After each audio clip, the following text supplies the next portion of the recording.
Halo para pencari inspirasi, kembali lagi bersama kami di HR SBK.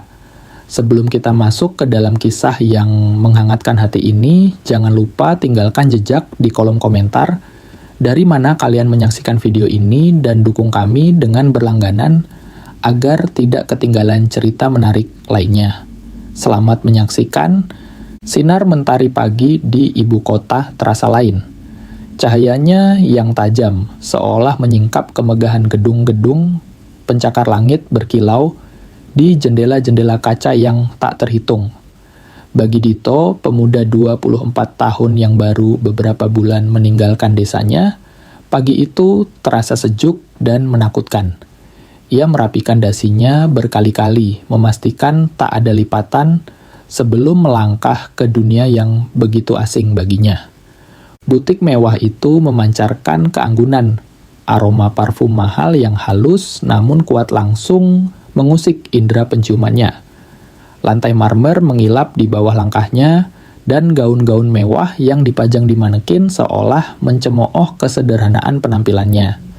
Disinilah Dito bekerja, bukan sebagai desainer atau penjual, melainkan sebagai asisten pribadi sekaligus sopir untuk sang pemilik. Seorang wanita yang namanya saja mampu membuat para karyawan berbisik dengan nada tegang. Bella. Pintu sebuah ruangan di ujung koridor terbuka. Sosok itu muncul. Bella Wijaya, 43 tahun. Seorang wanita dengan aura yang bisa membekukan ruangan.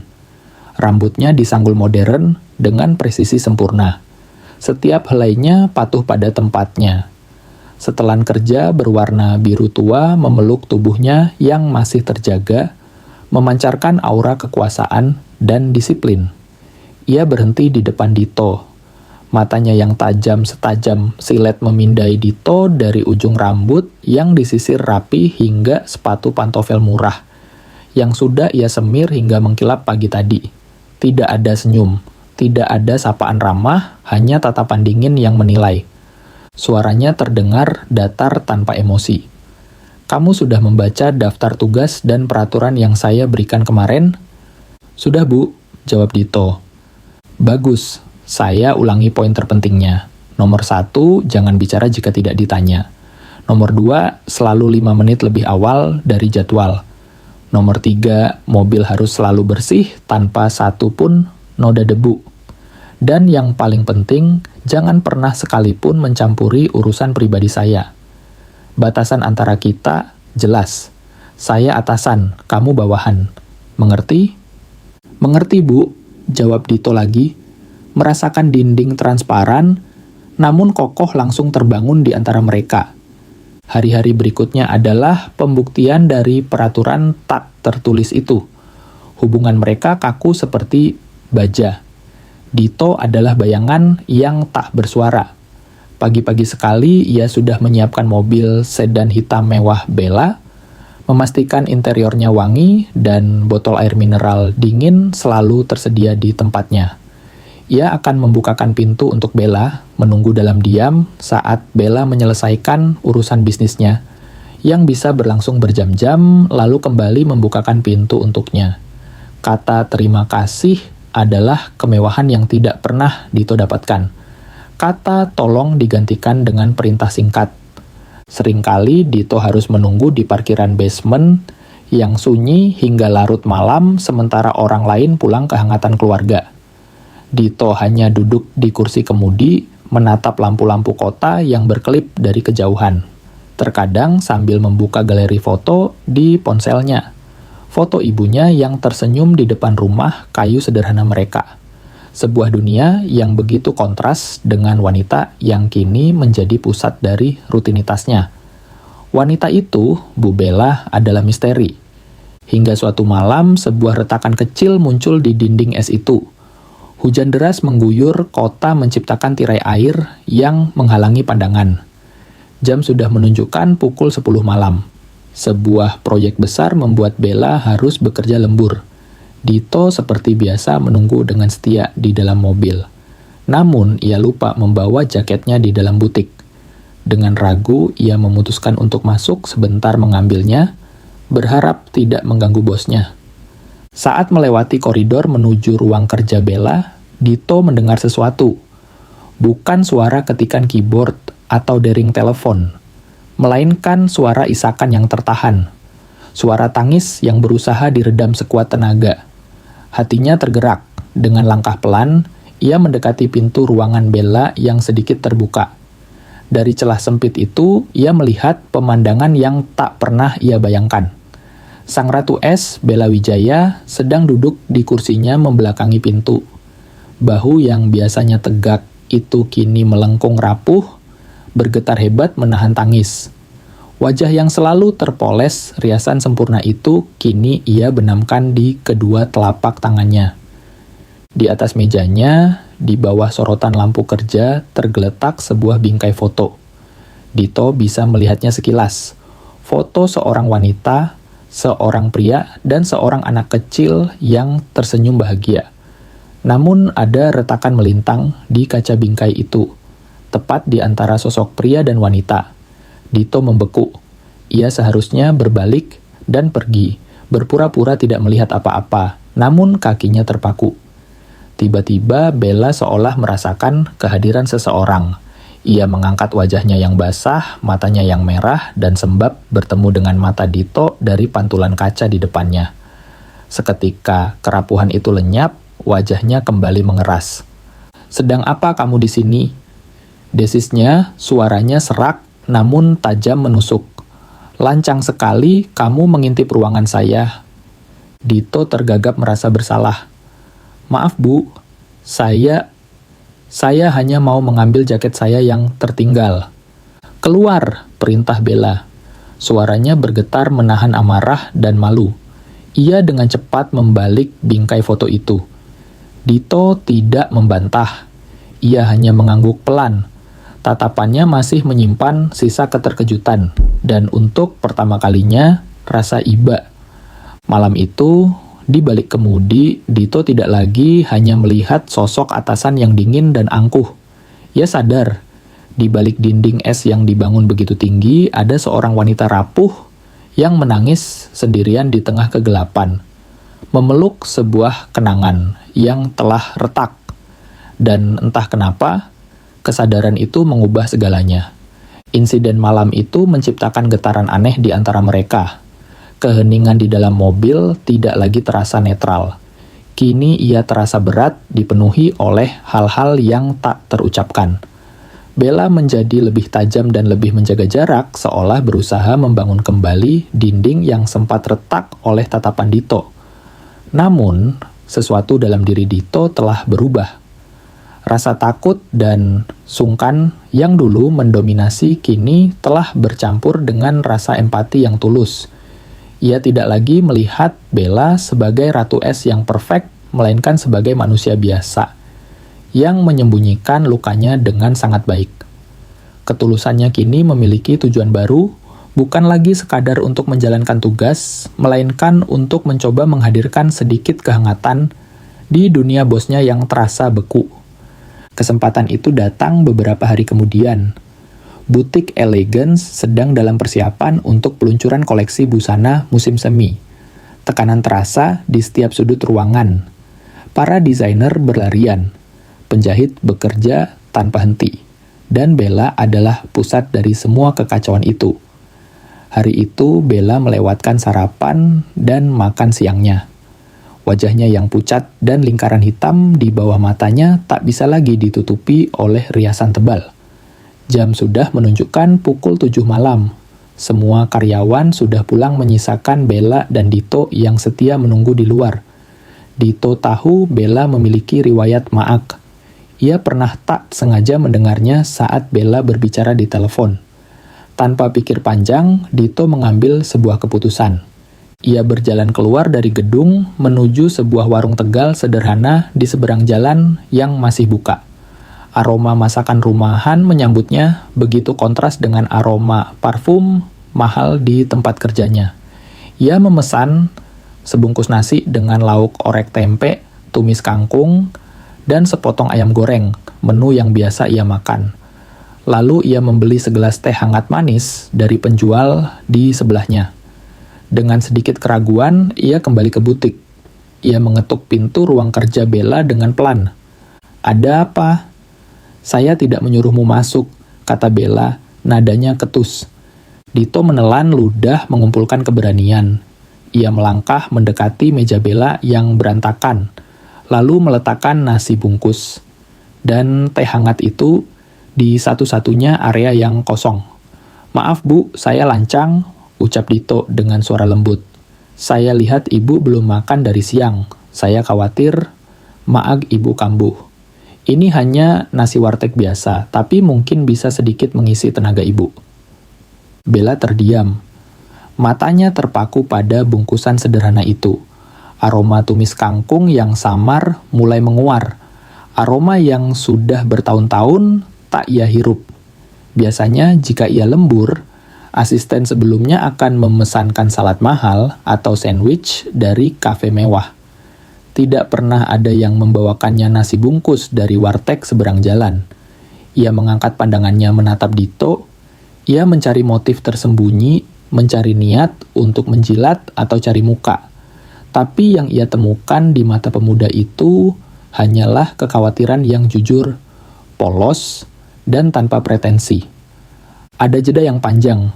Keheningan itu begitu pekat hingga Dito bisa mendengar detak jantungnya sendiri. Ia sudah siap menerima omelan atau bahkan dipecat karena kelancangannya. Namun yang keluar dari bibir Bella adalah sesuatu yang tak terduga. "Taruh saja di situ," ucapnya dengan suara yang jauh lebih lembut dari biasanya. Nyaris seperti bisikan. Lalu setelah jeda sejenak, ia menambahkan, "Terima kasih." Dua kata itu terdengar asing, namun begitu berarti bagi Dito. Ia hanya mengangguk, lalu dengan cepat berbalik dan keluar dari ruangan, memberikan privasi pada bosnya. Dari luar, ia tersenyum tipis. Sebuah tetesan air kecil telah jatuh di atas batu karang. Kejadian kecil itu mulai mencairkan es di antara mereka sedikit demi sedikit. Beberapa hari setelahnya, hujan turun dengan sangat deras tepat saat jam pulang kantor. Bella keluar dari lobi gedung baru sadar ia tidak membawa payung. Ia berdiri bimbang di depan pintu menatap tirai hujan yang seolah tak akan reda. Tiba-tiba sebuah payung hitam besar terbentang di atas kepalanya melindunginya dari rintik air. Ia menoleh dan mendapati Dito sudah berdiri di sampingnya. Dito memegang gagang payung itu tinggi-tinggi, memastikan seluruh tubuh Bella terlindungi. Sementara bahu kirinya sendiri basah kuyup oleh air hujan yang menetes dari tepi payung. "Mari, Bu, mobilnya di sebelah sana," kata Dito sambil tersenyum tulus. Seolah bahunya yang basah adalah hal yang wajar. Bella menatapnya. Ia melihat tetesan air hujan yang mengalir di pelipis Dito, melihat kemejanya yang mulai lembab, dan melihat senyum yang sama sekali tidak dibuat-buat. Untuk pertama kalinya, ia tidak segera berjalan. Ia justru menggeser posisinya, mencoba agar payung itu juga bisa melindungi bahu Dito meskipun hanya sedikit. "Nanti kamu bisa sakit," ucap Bella pelan, nyaris tanpa sadar. Dito sedikit terkejut mendengarnya, tapi senyumnya semakin lebar. "Tidak apa-apa, Bu. Yang penting Ibu tidak kehujanan." Mereka berjalan beriringan di bawah satu payung menuju mobil. Jarak di antara mereka terasa begitu dekat. Bella bisa mencium aroma hujan yang menempel di kemeja Dito dan bercampur dengan aroma sabun cuci yang sederhana. Batas antara atasan dan bawahan untuk sesaat terasa begitu kabur. Di tengah derasnya hujan, Bella merasa ada sesuatu yang hangat mulai tumbuh di dalam hatinya. Sesuatu yang sudah lama ia lupakan. Rasanya ia sadar, batu karang di hatinya mungkin tidak sekeras yang ia kira. Beberapa minggu setelah peluncuran koleksi yang sukses, sebuah undangan perjalanan bisnis datang dari sebuah resor mewah di pesisir. Mereka mengundang Bella untuk menjajaki kemungkinan membuka cabang butik elegans di sana. Ini adalah peluang besar. Bella memutuskan untuk pergi sendiri, dan tentu saja Dito yang akan menemaninya sebagai sopir dan asisten. Perjalanan itu sendiri dimulai seperti biasa.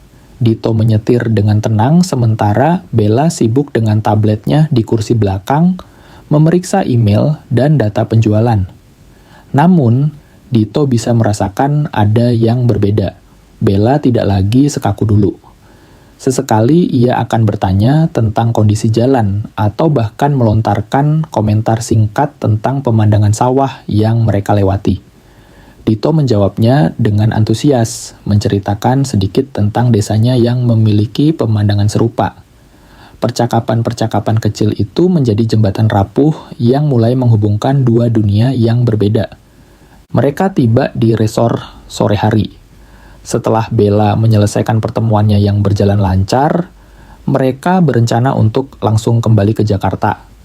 Namun, alam punya rencana lain. Langit yang tadinya cerah tiba-tiba berubah menjadi kelabu pekat. Angin mulai bertiup kencang, menggoyangkan pohon-pohon kelapa di sepanjang pantai dengan liar. "Sebaiknya kita segera berangkat, Bu. Sepertinya akan ada badai," kata Dito dengan cemas. Baru setengah jam mereka meninggalkan area resor. Hujan turun dengan derasnya. Bukan sekadar hujan, melainkan badai tropis. Air tercurah dari langit seperti ditumpahkan dari ember raksasa membuat wiper mobil bekerja sia-sia. Jalanan yang sepi kini berubah menjadi sungai kecil yang berbahaya. Tiba-tiba ponsel Dito berdering. Sambungan dari polisi lalu lintas setempat. Jalan utama menuju Jakarta ditutup total karena ada pohon tumbang dan longsor kecil di beberapa titik. Dito menutup telepon dengan wajah tegang. "Bu," katanya dengan suara berat, "jalan ditutup, kita tidak bisa lanjut." Wajah Bella yang biasanya tenang kini menunjukkan sedikit kepanikan. "Lalu kita harus bagaimana?" "Kembali ke resort tadi terlalu jauh untuk putar balik, Bu. Risikonya sama saja," jawab Dito sambil matanya awas memindai sekitar. Di kejauhan di antara tirai hujan, ia melihat sebuah papan nama yang berkelip remang-remang. Penginapan Bunga Desa. Itu bukan hotel mewah, lebih mirip losmen atau motel kecil di pinggir jalan. "Hanya itu satu-satunya pilihan kita, Bu," kata Dito ragu. Dengan terpaksa Bella setuju. Mereka memutar mobil dan menuju penginapan kecil itu. Tempat itu sederhana, bersih, namun jelas sudah berumur. Seorang bapak tua yang ramah menyambut mereka mengatakan bahwa mereka sangat beruntung karena hanya tersisa satu kamar kosong. Satu kamar. Kenyataan itu menggantung di udara. Bella menatap Dito. Dito menatap Bella. Dalam kondisi normal ini adalah situasi yang mustahil. Tapi di tengah badai yang mengamuk, mereka tidak punya pilihan lain. "Tidak apa-apa, Pak.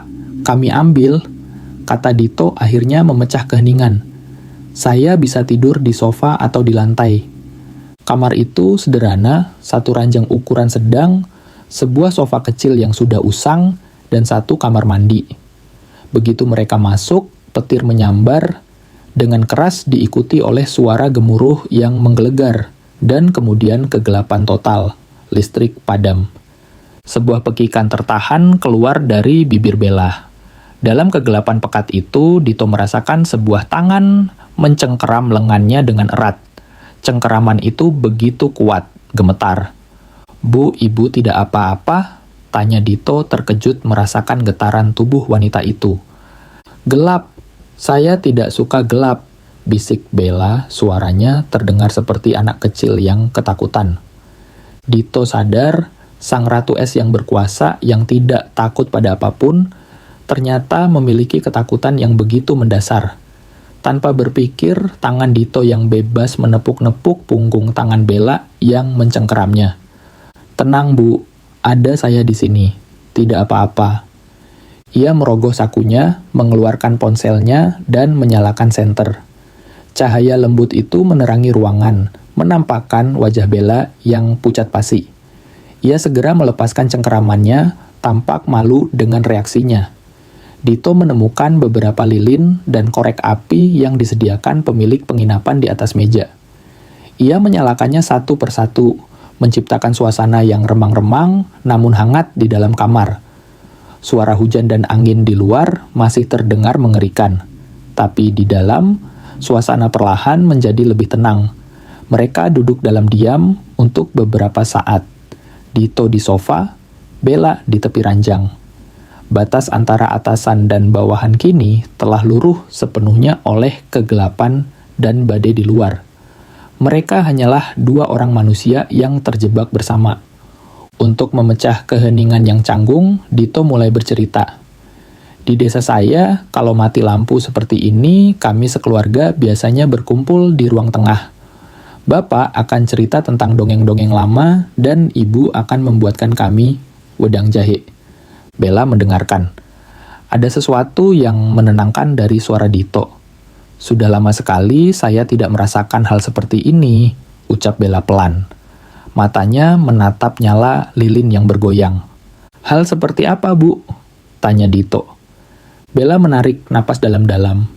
Mungkin karena suasana remang, mungkin karena badai di luar yang membuatnya merasa terisolasi dari dunia. Atau mungkin karena kebaikan tulus yang terus Dito tunjukkan, dinding terakhir di hatinya akhirnya runtuh. Seperti ini. Merasa aman, jawabnya lirih. Sejak perceraian itu, saya membangun benteng di sekeliling saya. Suami saya, mantan suami saya, dia menikah dengan saya bukan karena cinta. Dia hanya menginginkan koneksi dan uang dari keluarga saya.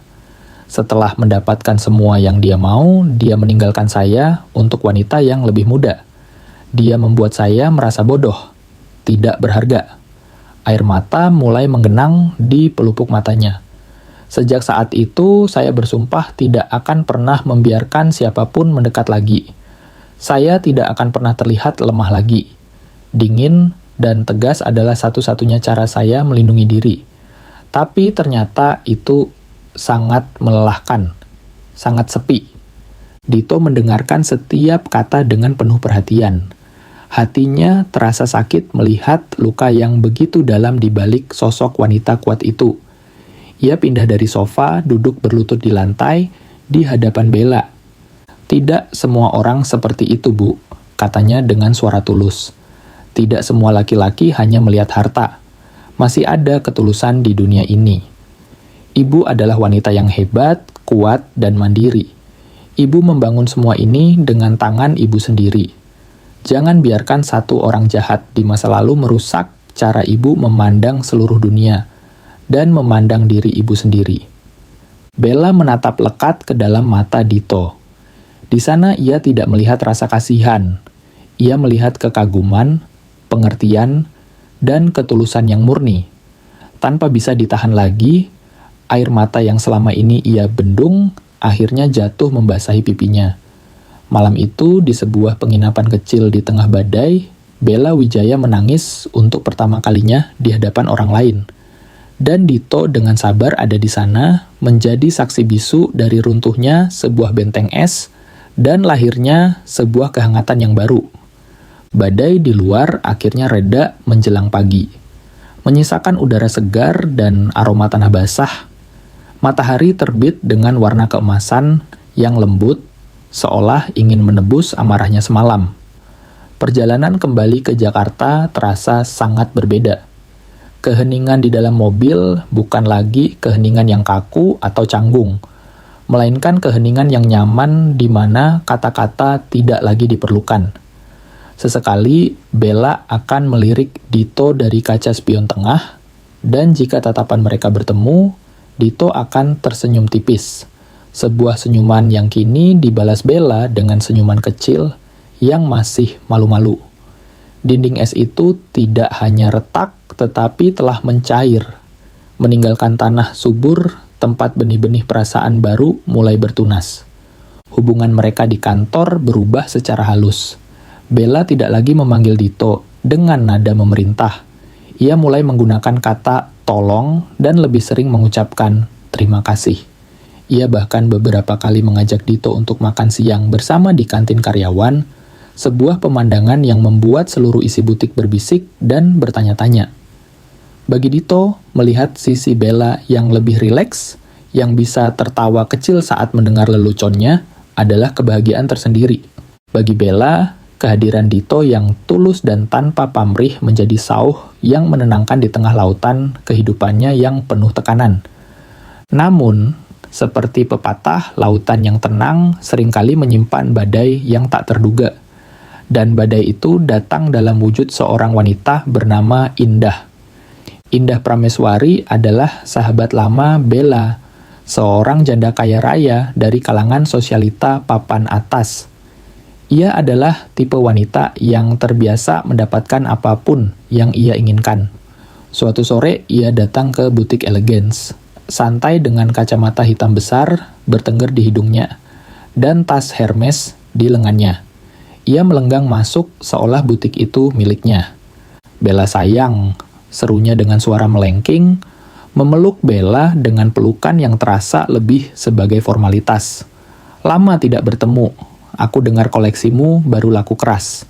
Selamat ya."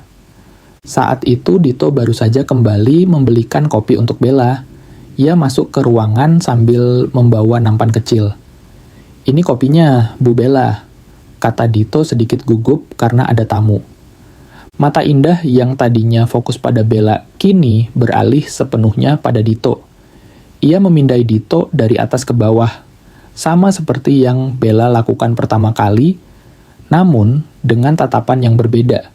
Bukan tatapan dingin yang menilai, melainkan tatapan predator yang lapar. "Wow, Bella," kata Indah. Senyuman miring terukir di bibirnya yang berlipstik merah menyala. "Sejak kapan kamu punya pemandangan baru di kantormu? Ganteng juga." "Siapa namanya?" Bella merasakan sedikit ketidaknyamanan. "Dia asistenku," jawab Bella singkat. Indah mengabaikan Bella dan berjalan mendekati Dito. Ia sengaja menyentuh lengan Dito saat mengambil cangkir kopi. "Dito, nama yang bagus.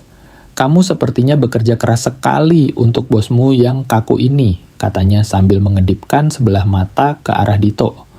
"Kalau kamu bosan, kerja saja untukku. Gajinya pasti lebih menarik." Dito hanya bisa tersenyum canggung dan menunduk. "Terima kasih atas tawarannya, Bu. Tapi saya senang bekerja di sini." Bella mengamati interaksi itu dengan perasaan aneh yang menusuk di dadanya. Perasaan yang sudah lama ia tidak rasakan. Cemburu. Sejak hari itu, Indah seolah memiliki misi baru. Ia jadi lebih sering datang ke butik dengan berbagai alasan, namun tujuan utamanya selalu sama, mendekati Dito. Ia akan dengan sengaja meminta Dito melakukan hal-hal sepele, seperti membantunya membawa tas ke mobil atau mengambilkan minum hanya untuk bisa berbicara dan menggodanya. "Dito, kamu dari desa mana? Pasti udaranya segar ya, makanya kulitmu bagus," katanya suatu kali di depan beberapa karyawan. "Akhir pekan ini ada pesta di rumahku. Kamu datang ya.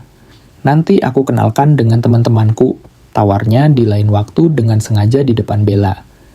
Bagi Dito yang berasal dari latar belakang sederhana, perhatian dari seorang wanita kaya dan glamor seperti Indah adalah sesuatu yang baru, dan harus diakui sedikit membingungkan. Ia sempat merasa tersanjung. Indah membukakan pintu ke dunia gemerlap yang tidak pernah ia kenal. Pesta-pesta mewah, mobil-mobil sport, dan lingkaran pertemanan kelas atas. Ada momen di mana ia merasa sedikit silau, sedikit bimbang. Apakah ini kesempatan untuk memperbaiki nasib seperti yang selalu dikatakan orang-orang di desanya? Bella melihat semuanya. Ia melihat cara Indah menatap Dito. Dan yang lebih menyakitkan, ia melihat keraguan di mata Dito. Luka lamanya kembali menganga.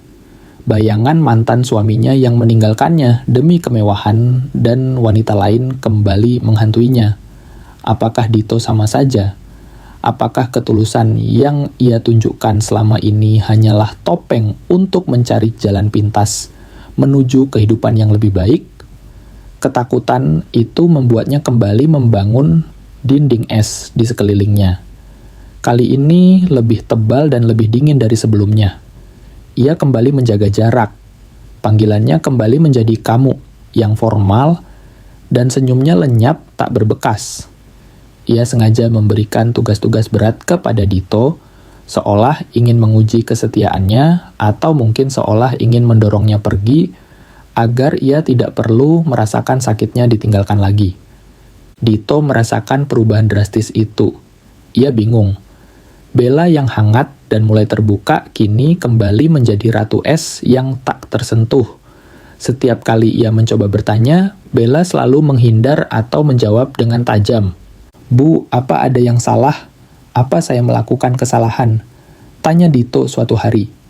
"Kerjakan saja tugasmu, tidak perlu bertanya yang tidak perlu," jawab Bella dingin tanpa menoleh dari komputernya.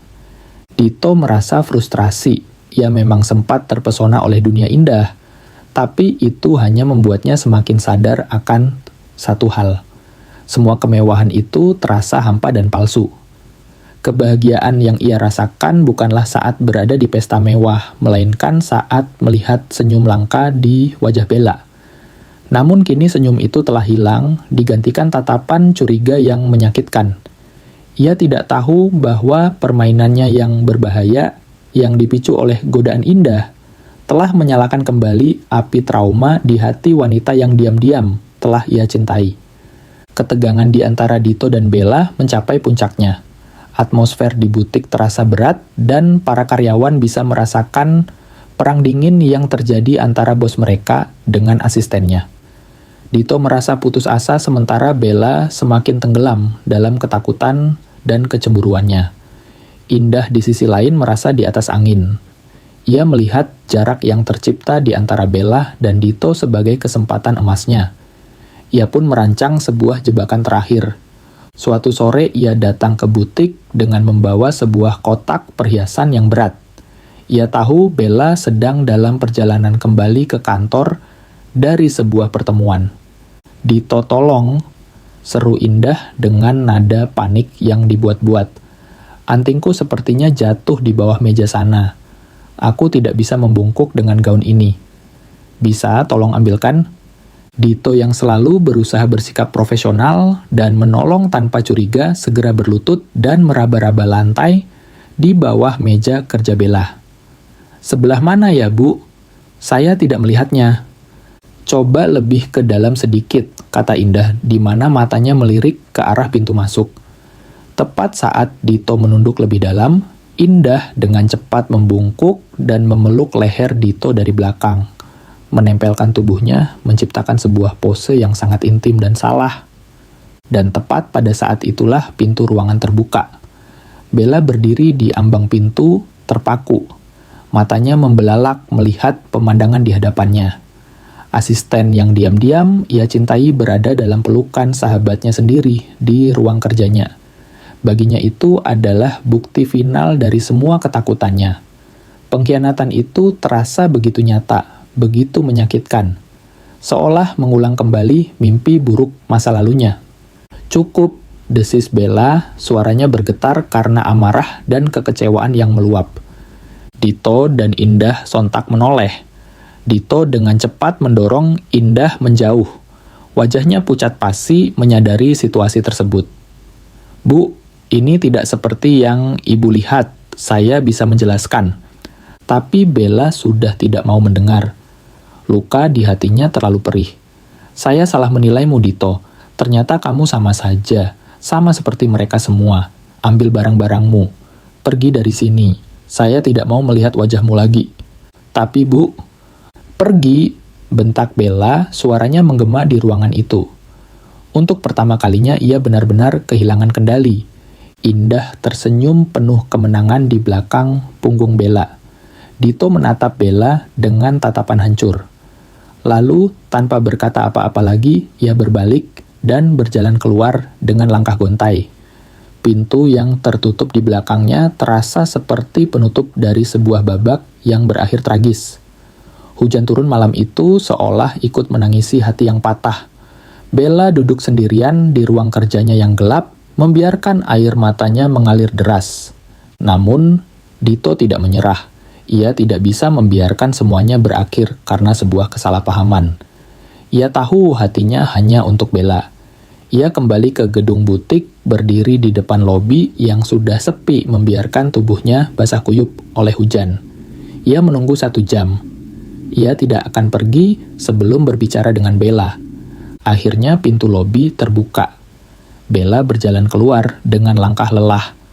terkejut melihat Dito berdiri di sana, basah kuyup dan gemetar karena dingin.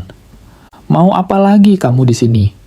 tanya Bella dingin, berusaha mengeraskan hatinya. Dito berjalan mendekat, menahan langkah Bella. Air hujan menetes dari rambut dan wajahnya. "Saya tidak akan pergi sebelum ibu mendengarkan saya," katanya dengan suara bergetar namun tegas. "Tidak ada yang perlu didengarkan." "Ada," potong Dito. "Saya mengaku salah. Saya salah karena sempat bimbang, sempat silau dengan dunia yang ditawarkan Bu Indah. Saya akui itu, tapi semua itu justru membuat saya sadar satu hal, Bu. Kebahagiaan saya bukan di sana, bukan di pesta mewah atau mobil mahal." Ia menatap lurus ke dalam mata Bella yang tergenang air mata. "Kebahagiaan saya adalah saat melihat senyum tulus ibu, saat mendengar ibu tertawa, saat tahu kalau ibu baik-baik saja. Mungkin saya bodoh, mungkin saya naif, tapi saya tidak peduli. Saya cinta sama ibu. Saya cinta sama Bella Wijaya. Bukan karena ibu pemilik butik. Bukan karena status ibu. Tapi karena ibu adalah ibu." Pengakuan tulus yang diteriakkan di tengah hujan deras itu menghantam pertahanan terakhir Bella. Dinding es yang ia bangun dengan susah payah hancur berkeping-keping. Kebenaran dalam suara Dito begitu kuat, begitu murni, hingga tak mungkin lagi ia sangkal. "Aku juga, Dito," isak Bella, suaranya parau. "Aku takut, aku sangat takut kamu akan meninggalkanku seperti dia. Aku takut untuk percaya lagi." "Ibu tidak perlu takut lagi," bisik Dito sambil maju selangkah. "Saya di sini." Di tengah guyuran hujan malam itu, mereka berpelukan erat, melepaskan semua kesalahpahaman, ketakutan, dan keraguan. Malam itu, cinta mereka dibaptis oleh air hujan menjadi bersih dan suci. Beberapa bulan berlalu, hubungan mereka mekar dalam keindahan yang tenang. Mereka tidak lagi menyembunyikan perasaan mereka. Dari kisah Dito dan Bella, kita belajar bahwa hati yang tulus dan keberanian untuk membuka diri adalah kunci untuk menyembuhkan luka masa lalu.